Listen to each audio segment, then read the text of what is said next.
Well, it's a tremendous pleasure to be a guest of the Nuclear Age Peace Foundation and the group of people who run it. David and Rick and Richard Falk and Rob Laney and Sandy and Sarah and others. And I'm also very grateful to all of you for coming out tonight.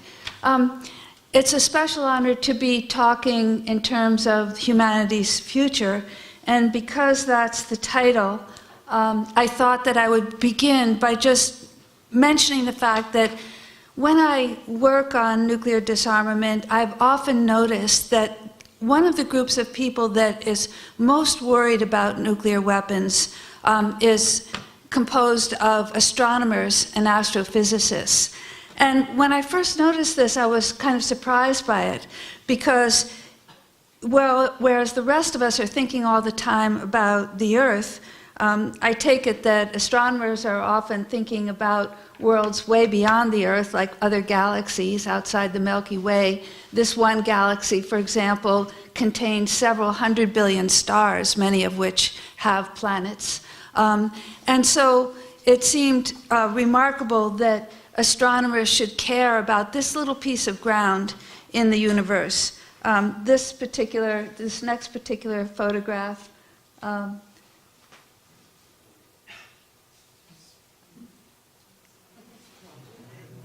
although it's showing a very tiny piece of the sky, it's a tiny little fraction of the sky, and yet that photograph contains thousands of galaxies just within one galaxy cluster, and each of those galaxies has billions of stars. When I asked somebody named Martin Rees, who's the Royal Astronomer of Britain, why he was so concerned about it, given that he spent so much of his mental life outside our own terrain, he said that if you're an astronomer looking at that other world, you actually care more about the Earth, because you realize that what we have here is nowhere else to be found in the universe, that there is no life, certainly no intelligent life, elsewhere in the universe, and the miracle of it being back here seems especially precious. I also asked another astronomer at the Hubble telescope, Mario Livio, the same question, and he gave the same answer, how extraordinary it was to be always having one's mental life projected out into this world of other universes, and to find again and again that there was no other life, or certainly intelligent life out there. And Mario Livio went on to explain the fact that several decades ago, famous scientist Fermi pointed out that it's almost incomprehensible, given the number of planets that recreate the conditions necessary for life. It's almost inexplicable that we haven't yet encountered other life. And this has come to be known in science as Fermi's paradox, the fact that there are so many millions of places that ought to be showing us life, and yet we haven't found it. Mario Livio said that different explanations are given for this, and one is that it may be that very early in the history of life on a planet, there's a bottleneck that occurs, particularly a bottleneck that occurs in going from one-cell organisms to multi-cell organisms. On our own planet, one-cell organisms appeared almost the moment Earth was created, almost the moment it cooled down enough to support life. But multi-celled creatures only occurred millions of years later, and it may be that that jump from one cell to multi-cell is just too hard to get through, and we luckily got through it. But Mario Livio said there's also another bottleneck that occurs not at an early moment, but a late moment. And this is, by the way, the reason that most people speculate we're not finding life on other universes. And the explanation is that any group of creatures intelligent enough to have interstellar communication will also be smart enough to blow itself up, and it will, and it will, and it has. That is, that almost certainly other civilizations have existed and have not made it through the particular eye of the needle that we're right now trying to get through. So it's for that reason that everybody on Earth, all our resources on Earth, all our ingenious scientists and humanists and theologians, etc., should be working together to get our planet through something that other planets haven't gotten through, rather than working at odds. Now, I don't know what the weapon systems looked like on these other planets, but this is what it looks like on our planet, and the screen isn't perfect here. But there are just a couple of key things to say about it. Each of the little icons has to be multiplied by 5. The total arsenal on Earth is over 14,000 right now. So if this were representing each of the warheads, you'd have to take this and multiply it out by 5, and it would go way beyond any piece of paper that can hold it. But at least we can just multiply it in our minds mentally. And the key thing to know is that the United States and Russia together own 93% of all the missiles. Everything from about 3 o'clock around to about 7 o'clock is owned by the United States, and everything from there up to 1 o'clock is owned by Russia, and then that little wedge you see between 1 and 2 o'clock are the other 7 nuclear states. The other thing to know about that is that, that countries that we're always hearing about are not on there. Iraq isn't on there because Iraq doesn't have nuclear weapons. Iran isn't on there because Iran doesn't have nuclear weapons. North Korea is on there, but it's the country with the smallest arsenal. The best estimates say it's 20 or fewer missiles, whereas the United States right now has over 6,000. Some people put North Korea's estimate as high as 60, but the most reliable estimates still say that it's 20 or fewer.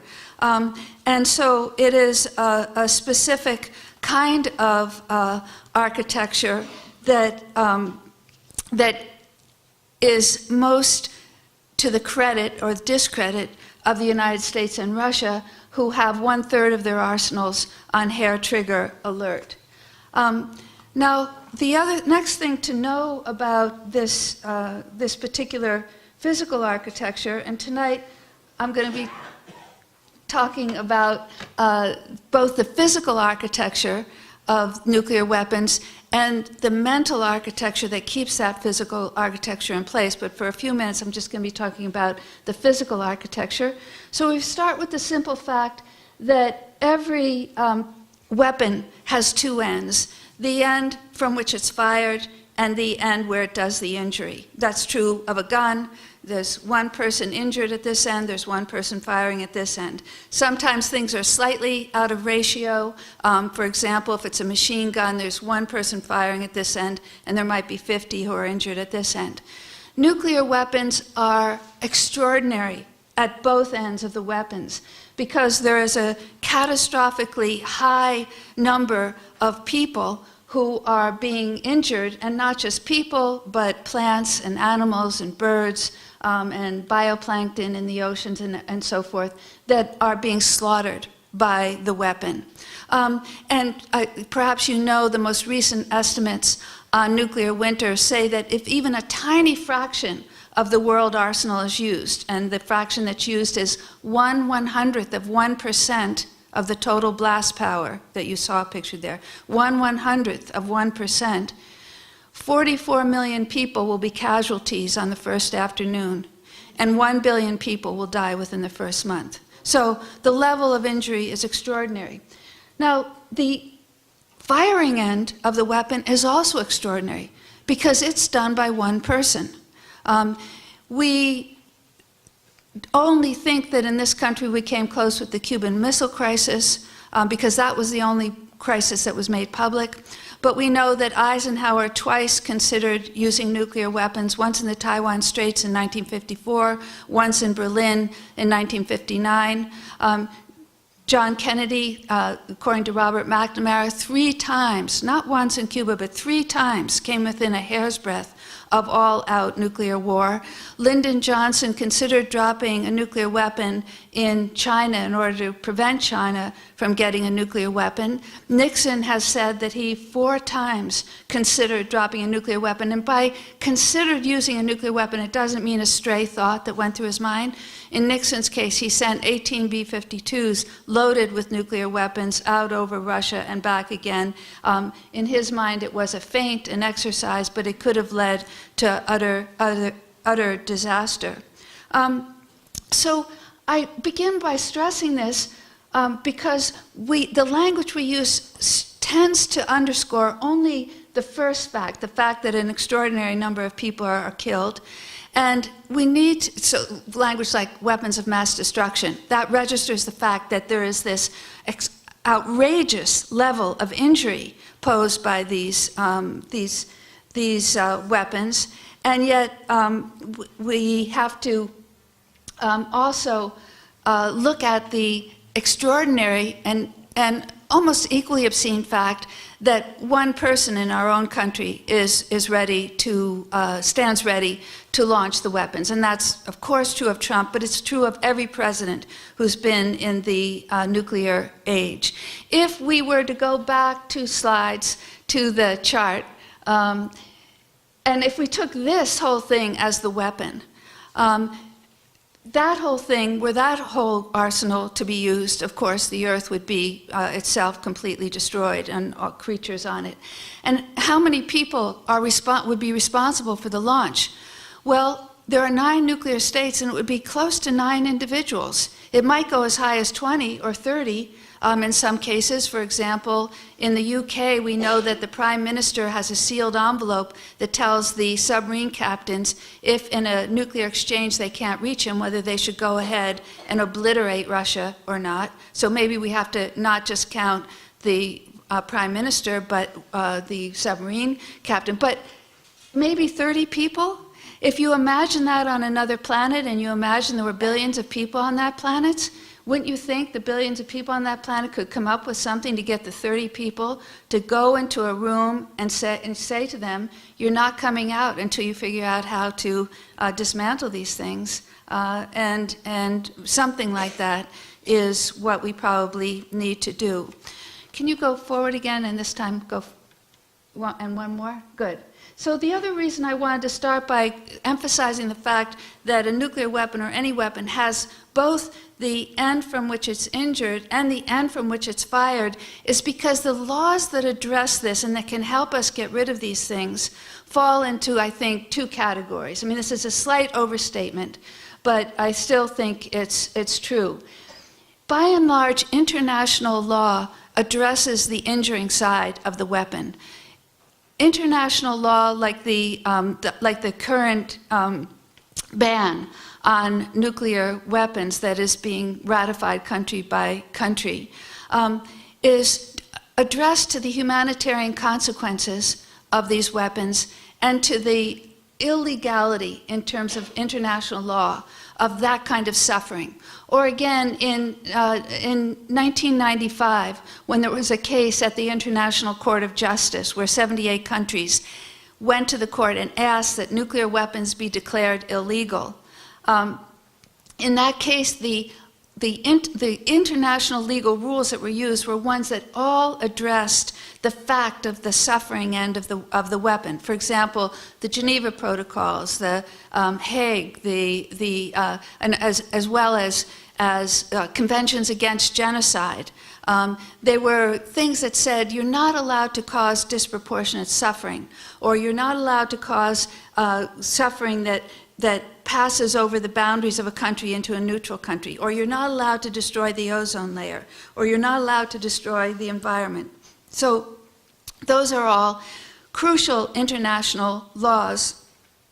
And the Nuclear Age Peace Foundation has done an amazing thing by working to get states, and California is the first and so far the only state that has signed on in support of this international ban, and it's got a crucial chance of doing some real good.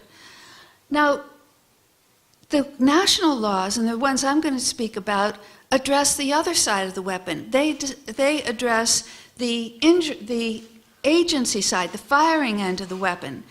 And they essentially prohibit the kind of arrangement that we currently have, which is a thermonuclear monarchy. It's one person who is empowered to not just carry out a war, but carry out acts of genocide without consulting, without getting anyone else's okay about it.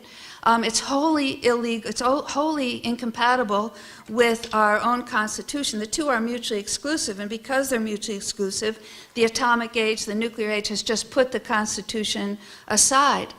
And as I talk about it, one thing to be aware of is my basic point is we need both international and national law converging on this problem, and that together they may help us, because it's like you can't walk up one side of a building, but if you've got two sides of a building, you can use them to get up. And we need to use them that way. And there's a real difference between them in that the injuring end of the weapon has overt ethical content. We get it. You can't have that kind of disgraceful injury caused to a foreign population. What could these people have done that would ever mean they had deserved such a thing, right? The other one, the constitutional law, they have the same magnificent ingenuity. Centuries of thinking have gone into them. Actually, millennia of thinking have gone into this thing called the social contract that resulted in our own Constitution and the constitutions of other countries. And that whereas one seems to have overt ethical content and the other seems procedural, in fact, both of them have dramatic ethical content, and the constitutional one even has one slight advantage in that international law is something that U.S. citizens have a hard time getting traction on. They can state their support of it, but they don't directly have a claim for demanding that this be stopped right away, whereas the national one is an actual prescriptive requirement. The laws are already in place that can be used to say these things are illegal. In other words, the one is more aspirational and the other is more prescriptive, and together they may be able to have the force of disabling these things. So if we can go to the next slide. So essentially, the U.S. Constitution, and as I'll try to describe to you in a few moments, the U.S. Constitution essentially says this: you cannot injure a foreign population unless you have gotten a huge portion of your own population to agree that this is something necessary to do. In other words, social contracts try to put brakes on the act of injuring other people, but they allow for us to override the brakes if people are really persuaded that this is the case, but you have to persuade many people. So let's say, for example, that it's the end of it's the beginning of World War II. Now, it's often said of World War II that essentially the whole adult American population was involved, because there were people working in factories and people monitoring the coastlines, et cetera, et cetera. Today, the number for the adult population would be 250 million, okay? We have one person who stands ready to do a nuclear launch that can massacre 44 million people in one afternoon, whereas when we had conventional weapons, it would have taken today 250 million people to do a much lower level of injury. Or even if we went back to a much earlier war, like the 17th century. In the 17th century, people estimate that maybe only 3% of the population was involved. But 3% of our population is 9 million people. Okay, so there's nothing like that kind of democratic consultation. And what our Constitution says is, you don't just injure another population. You don't injure another population unless two things are in place, and if you could do the next slide. And there are two provisions that are going to sound possibly mysterious to you, because in the whole nuclear age for 7 decades, they have been desecrated and tarnished and misrepresented. So one of them, the first break on going to war, is the requirement for a congressional declaration of war. And I'll come back and talk about that in a few minutes. And the second break on war was essentially it's the right to bear arms, which today we wildly misunderstand. The Second Amendment, what the Second Amendment said was, however much injuring power our country has, it has to be equally divided among every one of us.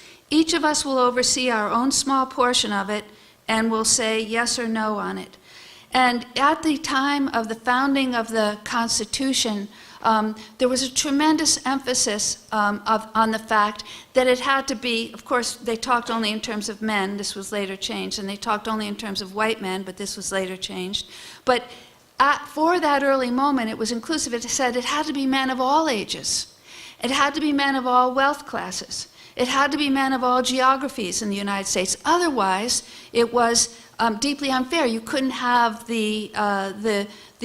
some people overseeing questions of going to war or not. And I'll come back and talk about this because I know that it's one that, with the tremendous misunderstanding of the right to bear arms today, is hard to assimilate. But if we can, I'm going to talk for a few minutes about the first one, the constitutional requirement for a declaration of war, which is utterly incompatible with the present arrangements we've had, actually the arrangements we've had for 7 decades, that allows one person to initiate nuclear war.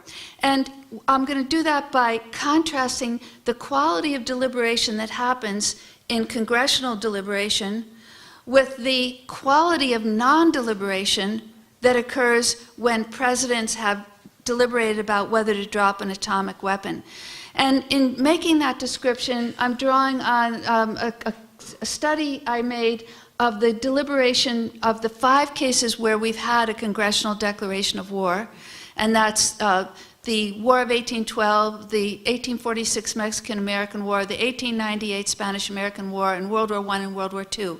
There has not been a declaration of war since the invention of nuclear weapons. We've only had authorizations of force and things like that because presidents think, look, I can, as Nixon said, I can go into the next room, pick up the telephone, and in 25 minutes, 70 million people will be dead. Why, if I have that power, do I have to get authorization merely to invade this country with conventional arms or that country? So presidents haven't gotten them. And I'm going to contrast that quality of deliberation with the kind of deliberation that occurred when Eisenhower considered dropping a bomb on the Taiwan Straits crisis in 1954, and again with the kind of non-deliberation that occurred when he considered dropping a nuclear weapon in 1959. And these are the differences among them. First, the congressional deliberation is visible to the public. Today, with radio and television, we watch it or listen to it as it would occur.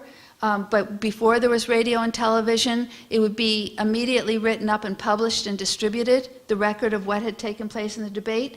In contrast to presidential deliberation, Eisenhower's papers were released only 30 years after he contemplated using them. And that's true of the other examples I gave you. There's a big time lag. Has anybody considered using atomic weapons on 9/11 when Bush stopped at Offnet Air Force Base, which was the central nervous system of our nuclear retaliation against both states and terrorists? That's how it was always billed, Offnet Air Force Base. Were they thinking about atomic weapons? Well, we'll only find out 30 years from now. And by then, people will say, well, that was long ago. I guess we don't need to worry about that. So one of them is public immediately. The other is considered none of the citizenry's business or responsibility.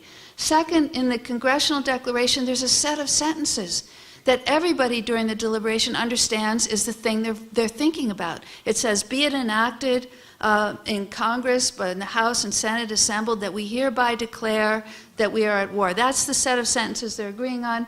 No clear statement of action in the presidential deliberations.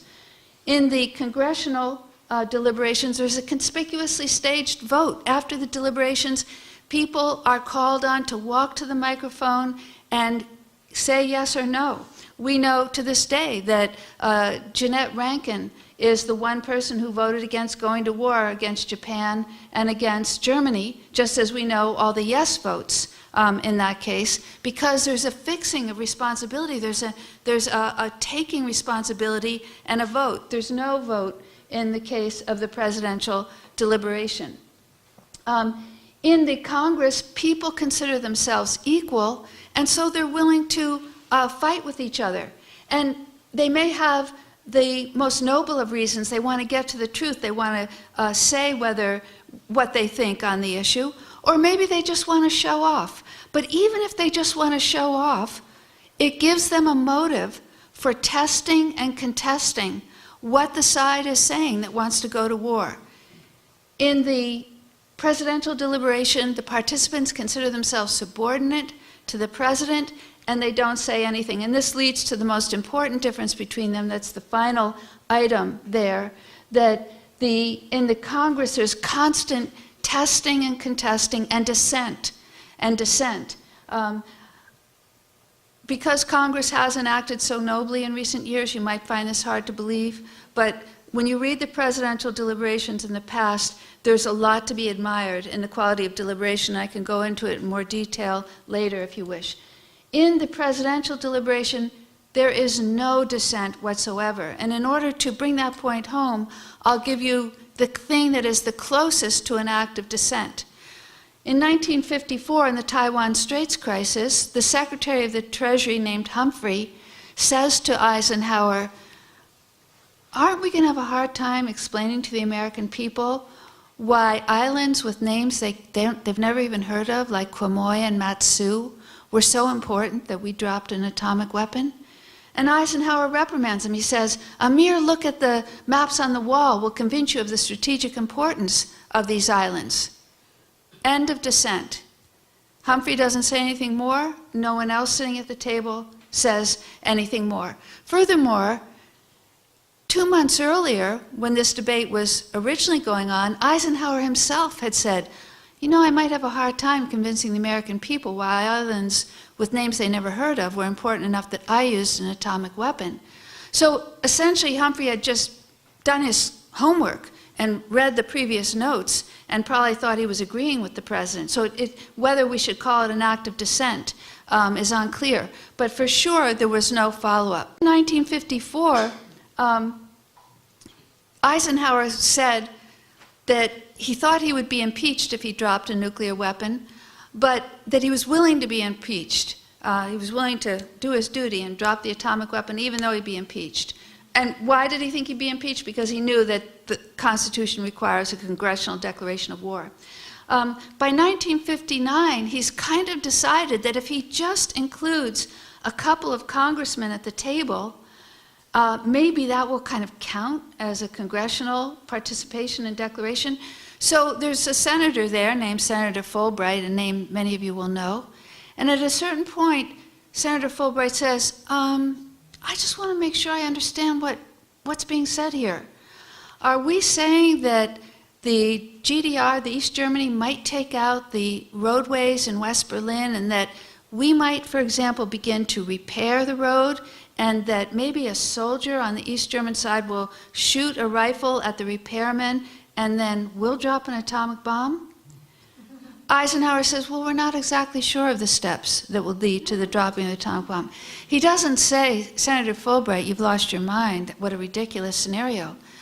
He accepts that, and just the discussion proceeds. And again, there's no additional dissent. And this idea that the president acts without being tested, without there being a kind of evaluation and a kind of rigor in trying to understand if what is being said is really does warrant so terrible an injury, that has led in the nuclear age to even celebrating presidents for being incomprehensible. So, for example, according to Arthur Schlesinger, Roosevelt came to be celebrated for the feature of inscrutability.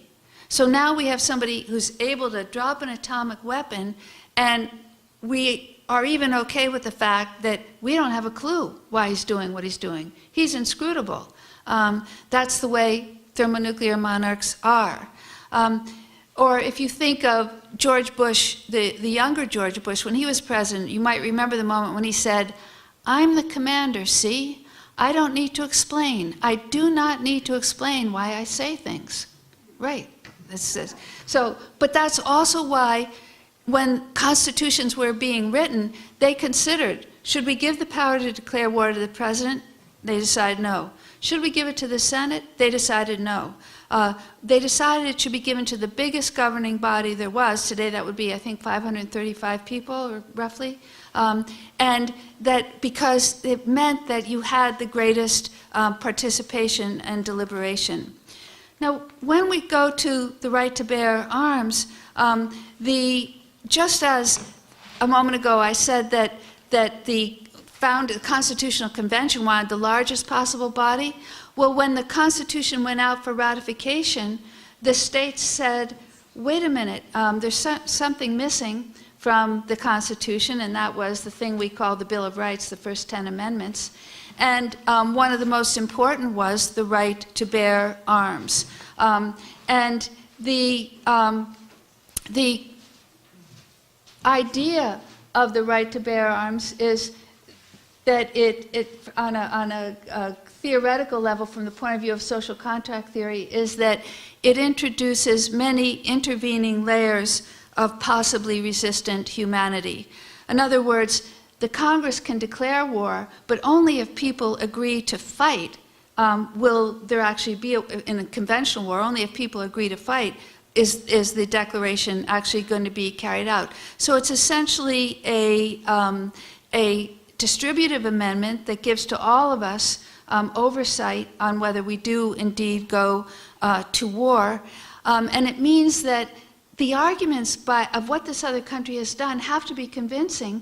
We're not just going to go in and slaughter people in Iran or slaughter people in North Korea and not be given even an argument about what on earth people think they've done to deserve that. Not what the leader's done, what the people have done, because it's the people who are going to be slaughtered by it. Do soldiers dissent? Yes, soldiers do dissent, and wars are only fought when soldiers agree to go. There are many examples of this. Vietnam is, of course, a famous example. As late as 1971, there were 33,000 soldiers, Vietnam soldiers, who deserted. In the Iraq War in 2004, 2,300 soldiers deserted. By 2 years later, within the first 6 months, that number was double, and the Department of Defense took down the figures, no longer carried the figures on their website. But there are many other examples. For example, the Civil War. We now know that the North won because 250,000 soldiers on the southern side deserted. James C. Scott talks about that in his book, Weapons of the Weak, and a wonderful Civil War historian, a woman named Ella Lon, writing in the 1920s, documents this, like Robert E. Lee is writing dispatches saying 50 more soldiers deserted, 20 more soldiers deserted. I looked behind me and there was no one there. The soldiers said no. We don't usually hear about this. We don't hear about the fact that at the end of World War I, Churchill wanted to get soldiers to go with him into Russia to stand with the whites against the Reds. But the soldiers wouldn't let him. Churchill writes to Lloyd George, I wanted to go into Russia, the soldiers wouldn't let me. There were soldier strikes all over England and also in Canada and India to a lesser extent. Again, the soldiers acted as a break. They said, enough.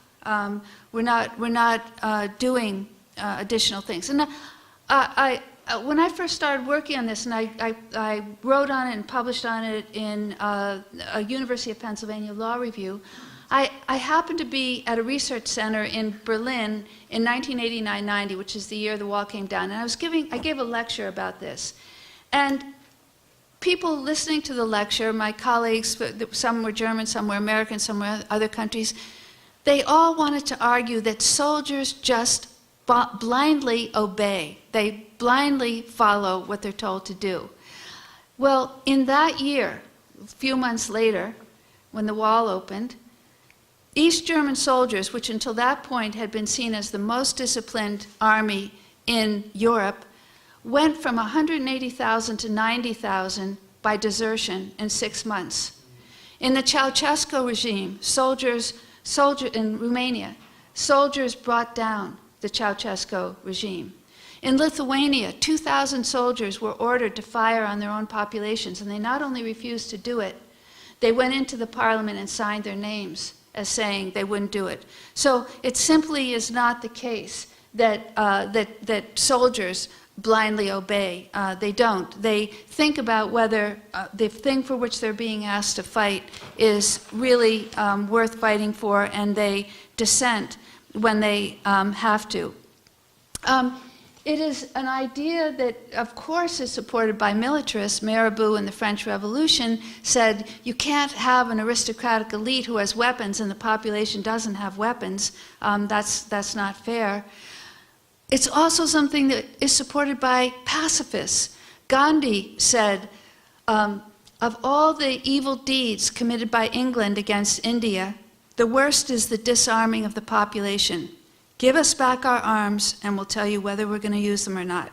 Now, Gandhi's desire was that they not be used because he became a pacifist. He had served in the military as a young man, but he, of course, became a great pacifist. But his point was, you don't even have the power to demand a pacific outcome if you've given up all your military rights. And everybody in this country right now, or almost everybody, has been deprived of their military rights. And not only have we lost the capacity for self-defense, because I don't think anyone here thinks you can defend yourself against an incoming missile, nor can you exercise mutual aid, helping one another. And the right of self-defense is the right that underlies every other right. The reason we want to have freedom of speech, for example, is because there are many reasons to want freedom of speech, but the first and foremost of it increases my ability to defend myself. I want a fair trial for many reasons, but it enables me to defend myself. We want a fair press for many reasons, but a main reason is it enables me to defend myself. So if we've lost the right of self-defense, that's a big right. Civic stature in the United States has always followed from military stature. The 15th Amendment gave blacks the right to vote primarily on the basis that 180,000 blacks had served in the Civil War, and having served militarily, they had to be given the right to vote as well. The 19th Amendment gave the right to vote to women, and in suffrage pageants and plays, again, the argument was made that women can defend themselves and they can help defend the country. It was not as clear and tight an argument as in the case of African Americans, but it was still a very prominent thing that you can see in suffrage pageants. The 26th Amendment lowered the voting age from 21 to 18. What was the basis for it? The basis was that 18-year-olds had served in Vietnam, and 18-year-olds had argued on college campuses about the rightness or wrongness of Vietnam, and they had therefore, and I'm using congressional language, this isn't my language, they had therefore earned for themselves and all subsequent generations the right to vote at a younger age. Okay? So civic stature follows very directly from military stature. Now, either of these two constitutional rules, if I had more time, I would try and convince you, these are great inventions. They're ingenious. They should be honored. They should be brought back. They've both been trashed in the nuclear age so that we just look on them as nearly laughably empty assertions, or in the case of the right to bear arms, a kind of wildly dangerous thing that lets people shoot school children, which is about as far from the meaning of the right to bear arms as could be. Each of them is hugely important and ingenious, but together they're even better because it provides a double break. It means you have to get through the break of Congress, which is hard, and then you have to get through the break of the population and actually get them to agree to serve if they're drafted or called upon to serve. And so they're crucial. So because this thing is so fundamental to social contract, quite apart from the local example of the United States. And by the way, I don't want to minimize the importance of the U.S. Constitution.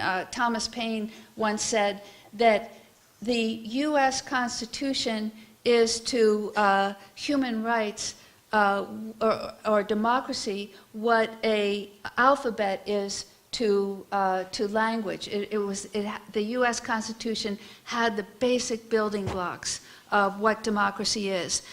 And the two provisions we've just been talking about were for centuries seen as the most important. For example, Justice Story, one of our great justices from the 19th century, said the constitutional requirement for a congressional declaration of war is the cornerstone of the Constitution. It's what Congress is there to do. It does all this other stuff. Its main thing is to safeguard our entry into wars. Same with the right to bear arms. That was repeatedly referred to as the Palladium of Liberty. The Palladium of Liberty. It's now something very far from that. But because this is such an essential part of what a social contract is, it's not surprising that these same provisions show up in the constitutions of other states. And I read through the constitutions of the other nuclear states, and in the French Constitution, Article 35 says, to go to war, you have to have Parliament's authorization to go to war. The Indian Constitution, Article 246, says it's up to the Parliament to oversee matters of the country's defense. The Russian Federation, it says that the leader of the country can act to defend the country up to its own borders. If it's been invaded, he can act to defend it up to its own borders. But if it's going to go one step over the border, that is, if it's going to begin to hurt someone outside its own borders, it has to have the authorization of the body that is the equivalent of our Senate. Amazingly, the Russian Federation even has a constitutional provision that looks a lot to me like the right to bear arms. What it says is, if Russia goes to war, every adult citizen of Russia is responsible for helping to defend the country. That's also what the meaning of the right to bear arms was. And just so you know that these things have practical consequences, you may know that right now there are two bills in Congress, the Markey-Liu bill and the Warren-Smith bill, that say this presidential first use of nuclear weapons has to be dismantled. Many people in the United States think that these weapons are for defense. No, we have, during the whole nuclear age, have had a presidential first use policy. Some of the other nuclear states do not. These are two bills that try to dismantle presidential first use, and they do it on the constitutional basis that it's Congress who has to oversee our entry into war. And if you could do the next one. This is something that any of us can work on very directly. For example, right now, the Markey-Liu bill has 13 co-sponsors in the Senate, 55 co-sponsors in the House. In my own state of Massachusetts, although both senators are co-sponsors, only 2 of the state's 9 representatives in the House have so far co-sponsored. And in your state, in California, only 1 of the 2 California senators have co-sponsored it, and only 18, I say only, now actually California has the highest number of representatives of any state co-sponsoring it, but still, you have a long way to go. 18 of California's 53 states have done it. So that's all to talk about the physical architecture of nuclear weapons, this gigantic architecture of weapons that are in place and ready to go. They are utterly incompatible with the Constitution. They're mutually exclusive, so we just got rid of the Constitution. They're utterly incompatible with the single most important role of the Congress, so we just got rid of Congress. And it's utterly incompatible with the citizenry, so we just got rid of the citizenry.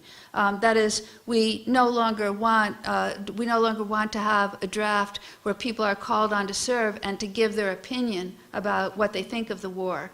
There was a little bit too much opinion giving among all the people about Vietnam, so we just closed that down. And now we'll use drones and weapons that can go right from what the president thinks to an assassination. illegal by international law. But I want to go on now and talk about the silence of the citizenry and the mental architecture that keeps the physical architecture in place. And I think that there are basically 6 answers. There are probably a lot of other answers, but here are 6. And maybe one of them will strike you, and when you talk to relatives or siblings or colleagues about trying to enlist their help in this, it might be that one of these will be the thing that you have to approach.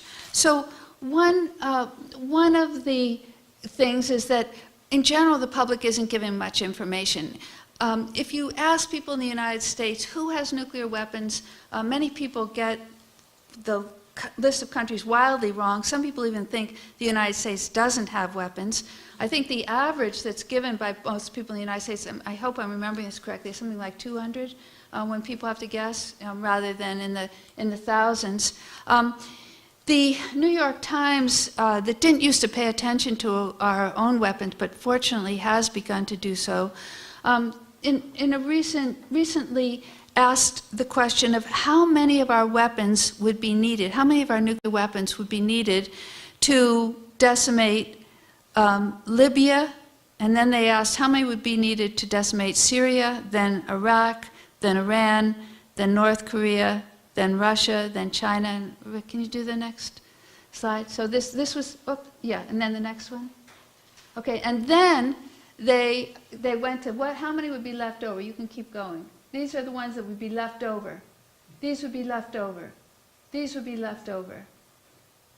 So that's the end. Yeah, 70% of the arsenal. After we massacred a quarter of the population, they used the word decimate, which would seem to be 1 in 10, but they meant a quarter of they specified that it was a quarter of the population. After doing that, this is how many would be left over.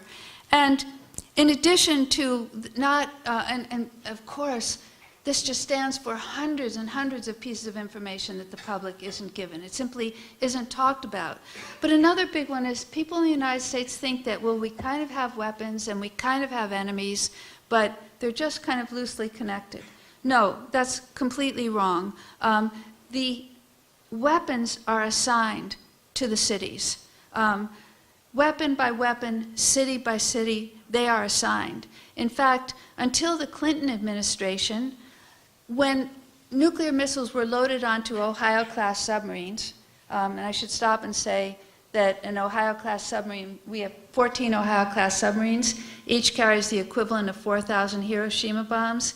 Each can destroy a continent single-handedly. There are only 7 continents on Earth, and we have 14 Ohio-class submarines, and we're making 12 new ones. Right now, we're making 12 new ones. But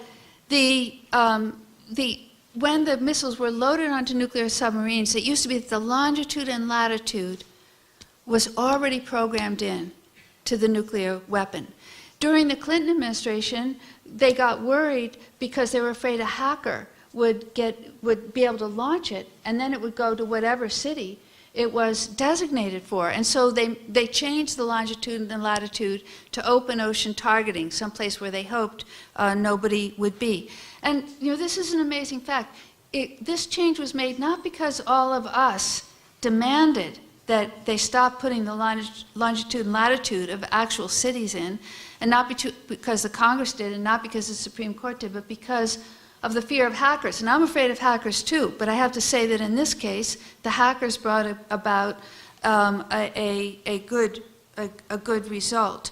And if we can look at the next slide, I read Cheney's biography, and he said that when he was vice president, he got to wondering, he would hear these references to these missiles being assigned, and so he asked his people, how many warheads are going to hit Kiev? He just took Kiev as an example. How many missiles are going to hit Kiev under the current plan? It was a difficult question to get an answer to because I don't think anybody had ever asked it before. But finally I got a report back that under the current targeting plan, we had literally dozens of warheads targeted on this single city. And that is just indicative of the situation that we've had. So I want to go to the next item on our our list of possible reasons, the false justification of deterrence. Many people in the United States accept the argument that nuclear weapons somehow keep us safer because they deter nuclear war. Now, it would seem that the fastest way to avoid nuclear war would be to worldwide eliminate all nuclear weapons. But instead, we're given this argument that actually the way you avoid nuclear war is to have nuclear weapons. If this were really true, then that would be a reason why every country should get nuclear weapons. Certainly, it's why North Korea thinks that it has to have nuclear weapons to try and deter the United States from firing them. And the illogic of this kind of the falsity of the deterrence theory just stands for the fact that people are made to believe that this would defend us. And if I had more time, I would explain to you, and you could probably explain to me, all the ways in which the idea that these could defend us is falsely given. But I'll just stay for now with deterrence. If we go to the next slide. This is a statement made by General Lee Butler, who was Commander-in-Chief of the U.S. Strategic Command of Nuclear Weapons.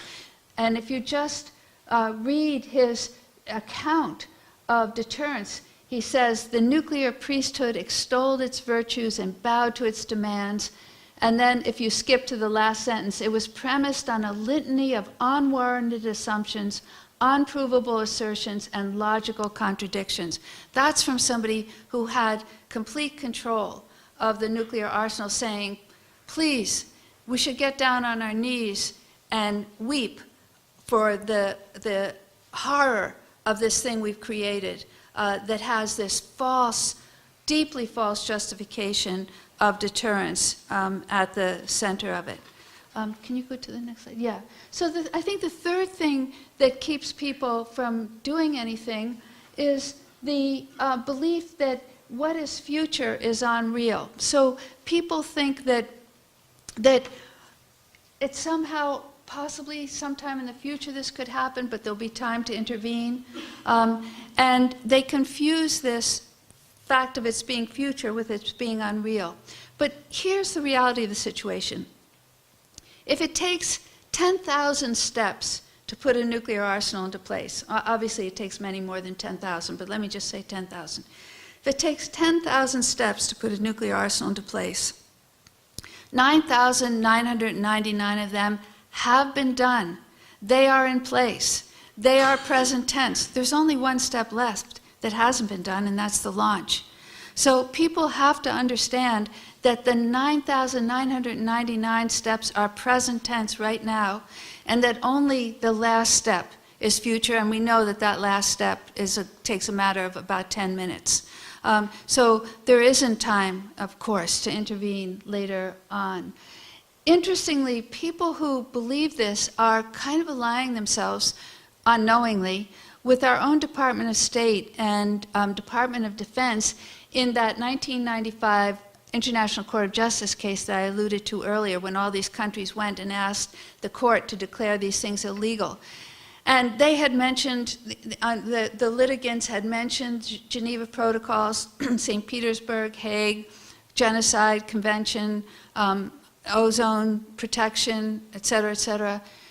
We went systematically through every one of those and showed why those things did not make our nuclear weapons illegal, did not make our weapons illegal, did not make our use of the weapons illegal, did not make our use of the weapons first illegal, did not make our threat of the use of them illegal. And they had specific arguments for each of those international protocols, but the one they used over and over again was, it's all in the future. Therefore, it's unreal. Therefore, it's just speculation, despite the fact that they're spending billions of dollars on, to keep it in a present tense state of readiness.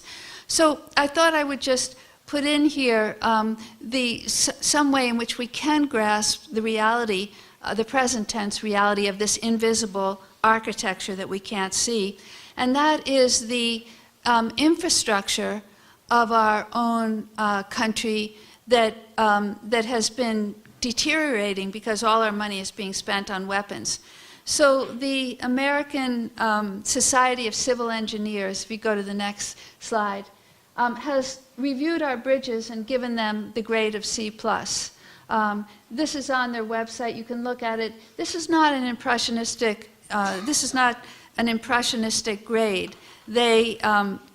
They actually enumerate the total number of bridges, which in the country is 614,000 bridges, and they say that 188 million trips are made across structurally deficient bridges every day.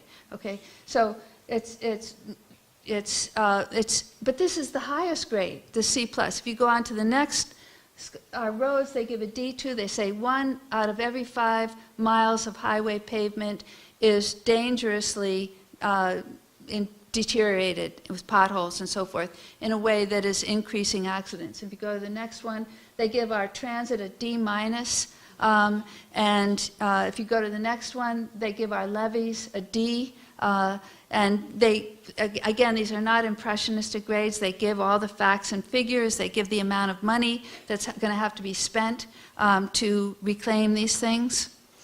Now, if we go on to the fourth argument, the difficulty of imagining other people's pain, I think that this is one of the reasons, too, why our fellow citizens are not, if they see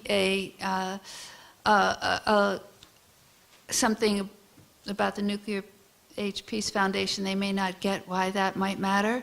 By the way, sometimes people say, well, this has been an issue that's been around for a long time. We've been hearing about this for decades. And when you hear that argument, here's an analogy. Imagine somebody in 1860 saying that the reason that they didn't care about abolishing slavery was because they'd been hearing about this since 1820 and they thought it was a kind of stale subject. We would never give people in the past a pass for not attending to something like that because they thought it was a stale subject.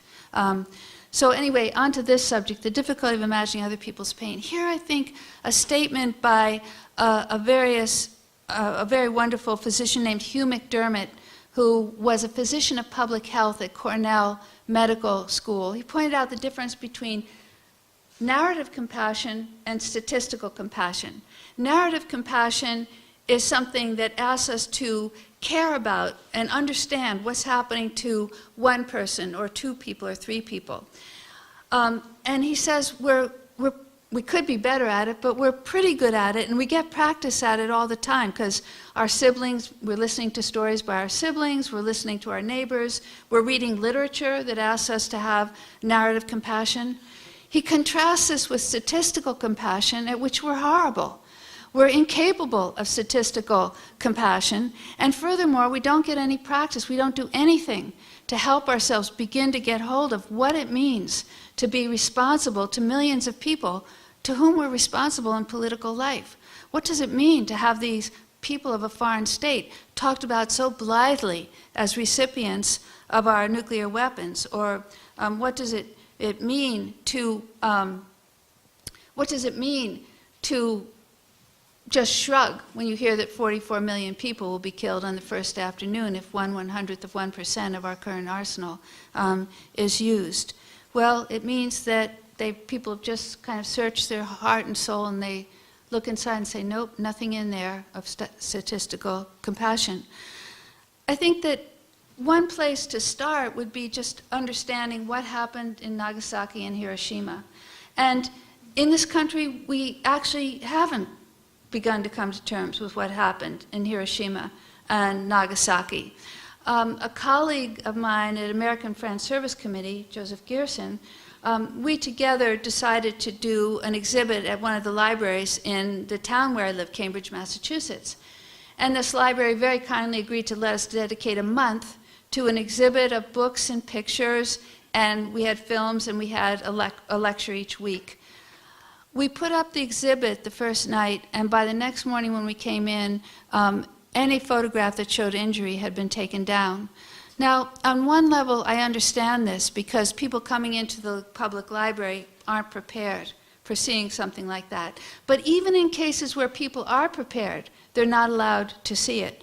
So, for example, in 1994, the Smithsonian was going to have an exhibit on Hiroshima and Nagasaki, and it caused such controversy that they had to cancel it, and the only thing they allowed to be exhibited was the Enola Gay, the airplane that delivered the bomb.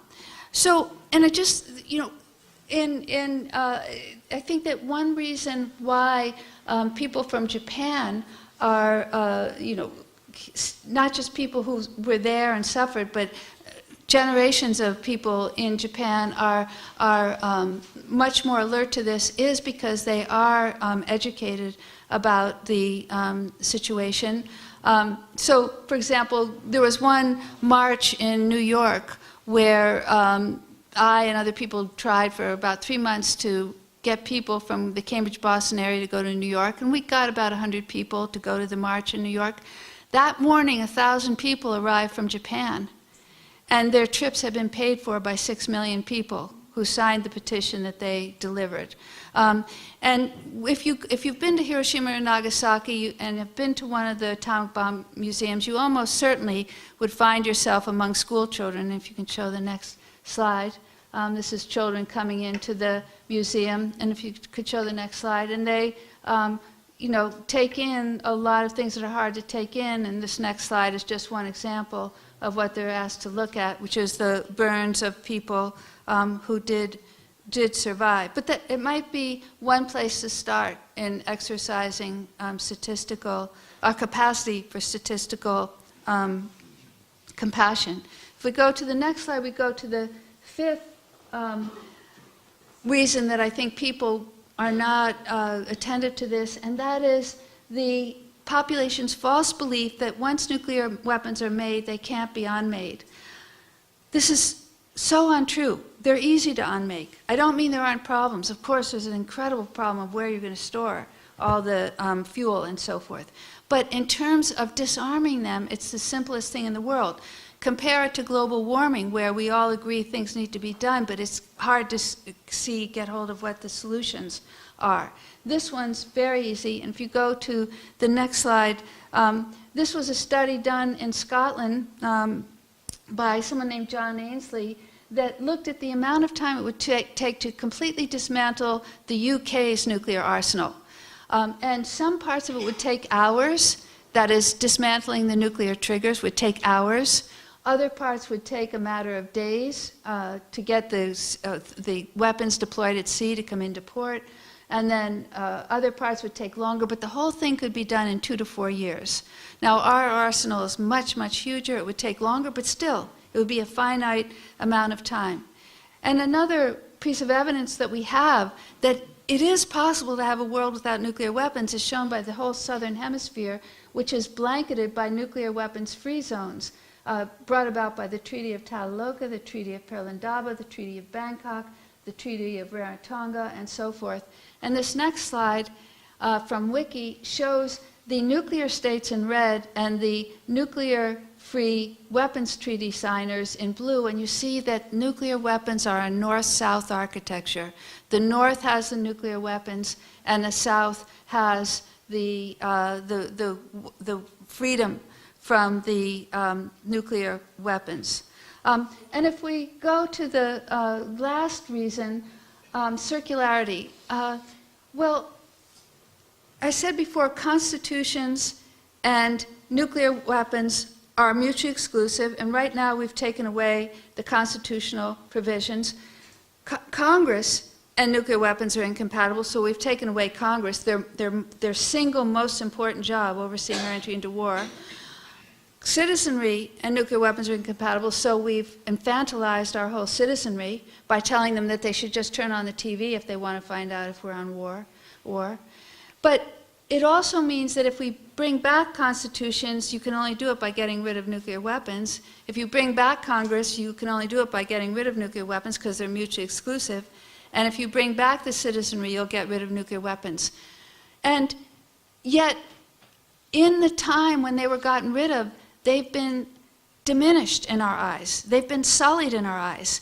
We think of the citizenry as not much use. We think of Congress as a bunch of over-talking fools. There are many books on how Congress is dead or dying or something like that.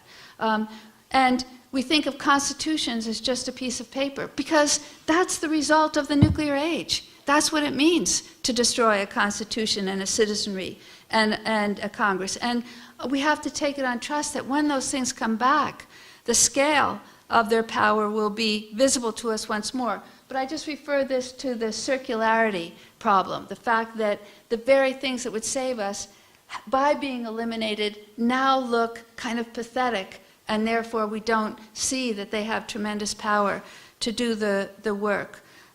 So I think that if you go forward to 2 things, and one more even, I'm just going to stop and go back to where we were before. Maybe just go one more. Yeah, back to our outer space. If we see our actions not just in terms of our own planet, but in terms of the universe, a universe that appears never to have gotten through the problem that we're now facing, and if we see that we can use constitutional tools and international covenants, we can see that these legal documents actually have some of the technicolor beauty of the galaxies themselves. Thank you.